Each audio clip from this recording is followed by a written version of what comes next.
Let's take our first caller here. We have Michelle, who wants to talk to us from New York. Michelle, you're live on Truth Wanted. What's going on?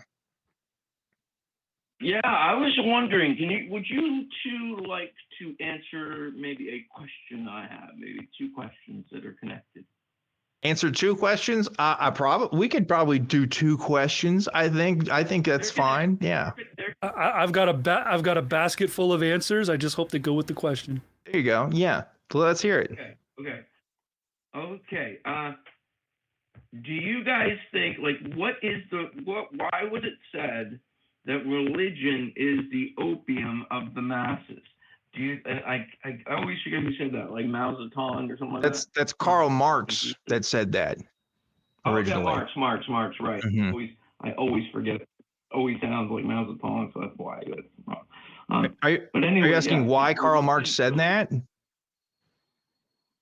Well, what I'm asking why did he say it? Did it mean something? I mean, obviously it meant something, and I know he had a reason for saying it. But, like, has that reason changed over time?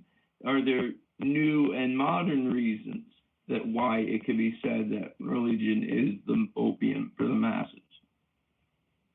Yeah, I mean, I'm not a scholar on Marx. Okay, so I'd have to tell you to go look at people who have more intensely studied the guy. I know he was really into Hegel, and I know that there's a lot of different contexts that happen there.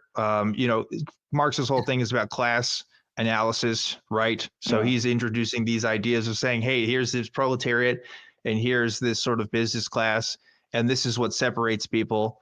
And from my understanding, his commentary about religion is that religion is another way to sort of quell working class people from uprising in a way. In that sense, he's not too different from Nietzsche's interpretation of Christianity, which is that Christianity is sort of a slave religion. This idea that Jesus is sort of asking us to be sheep, literally, to sort of follow rather than lead. So that's my understanding. But there's probably a greater context that could be said by people who are more knowledgeable about it. I don't know, Justin, do you have any insight? I'm not super up on the question or the topic. This is the first time I've ever heard that even said. The first thing that jumps out to me, though, is the idea of if it's an opiate, then it's highly addictive.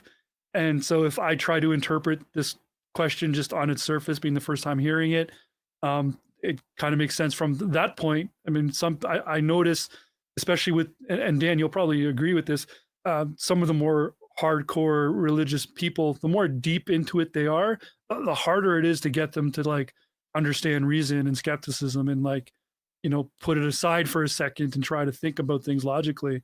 Because they're so addicted to it, they just can't abandon it or move beyond it. Yeah, and I'm looking at things right now. I'm like Googling stuff as we're talking about this. But like one interpretation I'm seeing that's interesting is that some people say that they misinterpret this idea because it's supposed to be sort of a way to talk about addiction in some sort of way, because opium was known for its addictive qualities. So it's a way for religion is sort of this way to sort of quell some of these the sort of quell people from taking action, right? To quell people from going away from what's comfortable for them. So, I guess there's a couple of different ways to look at that, Michelle. So I don't know. What do you think? I think the both of you made good points. All right. I agree. And now the second part of the question. Okay. What would you say about believing something like, can we believe things with rationality and things that are logical, even though they may be unfalsifiable? Can we believe things rationally, even if they may be unfalsifiable? Yeah. Can you give me an example? Believing in God, believing in deities, angels, believing in that kind of thing, in that kind of vein. Okay. Yeah. So it's interesting. It's an interesting question philosophically, because there's kind of, so like rationalism is like a entire school of thought within philosophy. Okay. And rationalism has this idea of, well, we can understand true things based on reason alone. And that's a very particular idea, because that doesn't mean necessarily like using science or using empiricism, right? That's actually different, because it's taking outside observations and coming to conclusions via, synthesis, right? Can we know things just by reason alone is kind of an open question as far as I am concerned in terms of philosophy, because there's a lot of people that don't have a consensus on that. For example, 1 + 1 = 2, right? Seems like a very basic, obvious truth. Do we know that because we see one apple and we see another apple and we see that they make two? Or do we know that because we can compute that outside of our observations and our own reality? Is that a material fact that something has a oneness or a two-ness about it? Or is this just sort of a system that we've concocted that sort of makes sense to us internally? So based on your answer to that, Dan. you would be able to know about what you could say about God in some way or another, which is, inconclusive, I guess I would say. Sorry, this is kind of a long answer, but it opens up a lot of can of worms. What were you going to say, Michelle? Dan, I got something great for you. You want to hear it? I'll give you some mathematical sauce. You ready for this? Well, maybe. Wait, I want to hear Justin's response first, because like I was talking for a bit there. Sorry. Go ahead, Justin. Go ahead. I was going to say that if the idea here is that if a rational person can believe in something that's unfalsifiable, then I would also expect that person to have enough self-awareness to realize that the thing that they're choosing to believe in is unfalsifiable. So, for example, if I want to believe in aliens, cool. I can't falsify that right now, but I'm just going to live my life as though there's aliens out there. Now, if I get to the point where I start wearing tinfoil hats, I'm no longer very rational or logical.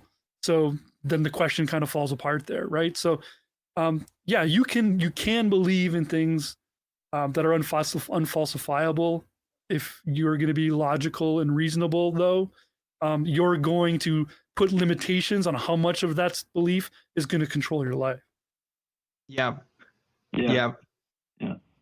I would say rationality is sort of culturally conditioned in some ways, though. I think I would make that argument, but I don't know if that's something you'd want to explore with me, Michelle, because that's kind of a whole separate idea. But you had some sauce you were going to give. Yeah, what I was going to say, mathematical sauce. I'm going to lay some mathematical sauce down on you right Okay. now, Dan and Justin. Okay, so when it comes to 1 and 1 making 2, well, 2 halves of 1 whole apple can feed 2 hungry bellies. So go figure.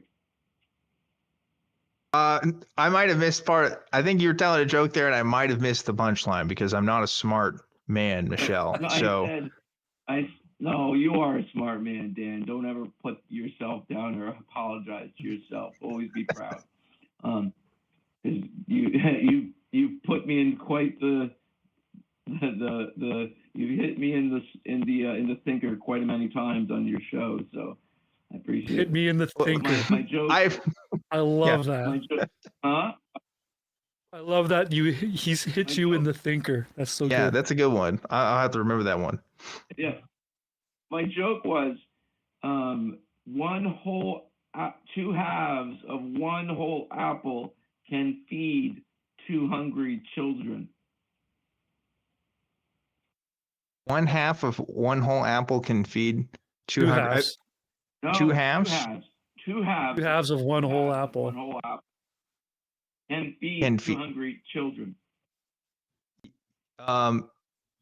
Okay. Yeah. Maybe it could be a snack. 4/4 of a whole apple could feed 4 hungry children. Yeah, I guess so. I'm not sure what the joke was. I might have missed that, Michelle, but it doesn't matter too much. Let me give you something else for your thinker here. Okay.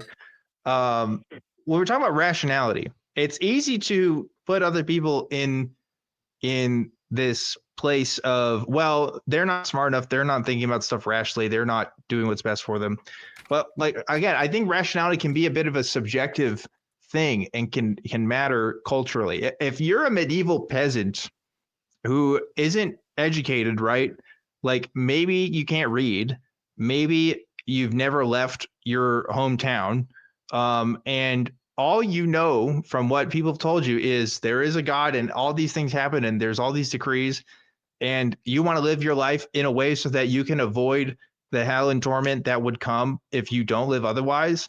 I mean, that would make sense to you in some sort of way, right? Like there is a way that people are able to rationalize religion in a way to avoid consequences, right? And I think when it comes down to brass tacks for a lot of people, fear is a motivating factor. So in some ways, that is a very rational way to view a belief as sort of utilitarian in a sense, right? I'm not saying it's right. Yeah. I'm not saying it's what you should do, but rationality is a tricky thing because, well, it depends on people's aims on what people really mean by being rational in this sense. So it's not a word I like to use too much because I think you can make different kinds of justifications for people's sense of rationality. Does that make sense? Yeah, definitely. Well, gentlemen, I think we've sussed out this conversation as far as we could suss it out. I think volumes could be written on it.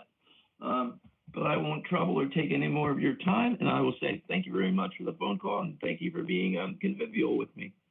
All right, Michelle. Appreciate it. Thanks for your time. Yeah. Hope you have a great rest of your weekend.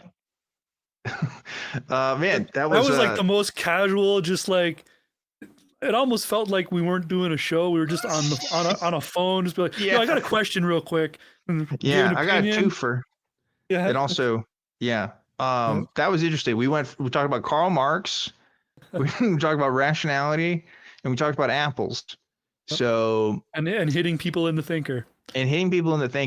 Yeah, you were right. I'm glad you called that out. That's a good line. That's a good one. I'm keeping that in the back of my pocket. That's a t-shirt somewhere. I agree.